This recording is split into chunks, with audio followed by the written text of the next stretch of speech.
That song was brought to you by Whirlpool Home Appliances. Give everyday care with Whirlpool. 40 years ng subok ang tibay. Super Vulcasil. Vulcasil, 4 na dekadang Tapal King. Gawa ng Bostik. Kasama niyo pa rin ang Super Vulcasil. 4 na dekadang Tapal King. Fujidenzo believes that appliances are long-term investments, so it is very important to choose wisely. And what could be a wiser choice than using reliable, durable, and energy-saving appliances from Fujidenzo? Just like families and companies trusting Fujidenzo, you will see the difference when you upgrade your usual appliances to Fujidenzo HD inverter appliances.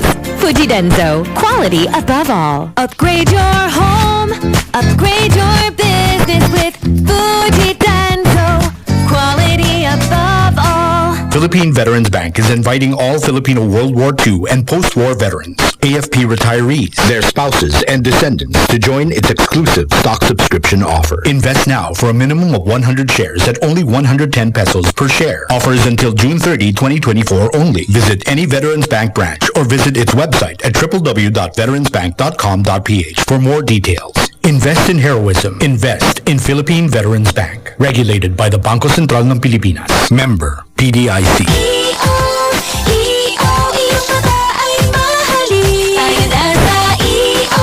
Executive Optical.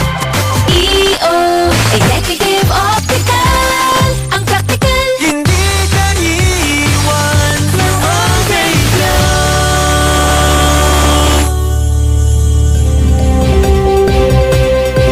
Narito ang balita ngayon. Posibleng parusahan ng mga pulis na nakikipag-ugnayan sa International Criminal Court kaugnay ng kaso ni dating Pangulong Rodrigo Duterte.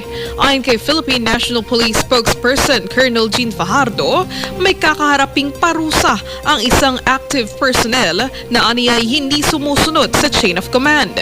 Binigyan din ni Fajardo na dapat humingi muna ng permiso mga pulis sa mas mataas na otoridad kalintulad sa tuwing nagsasagawa ng operasyon. Nauna nang sinabi ni dating Senador Antonio Trillanes IV na nakipag-ugnayan na ang ICC sa mahigit 50 aktibo at dating opisyal ng pulisya na sangkot sa kasong crime against humanity laban kay Duterte. Pinabulaanan naman ni Fajardo ang sinabi ng dating senador at sinabing wala silang natatanggap na impormasyon kaugnay nito. Una nang nanindigan ng PNP na hindi nito ihahain ang anumang warrant of arrest galing sa ICC dahil wala itong jurisdiction sa bansa. Yan ang balita sa oras na ito. Sa All TV News, una ang tama at totoo. Sundar mga balita sa All TV News PH sa Facebook. Manatiling nakatutok sa All Radio 103.5. Ako, si Michelle Giliang. All radio, ang kasama mo. Ikaw mag-isa, kaming bahay sa'yo. Hindi ka iiwan sa All Radio.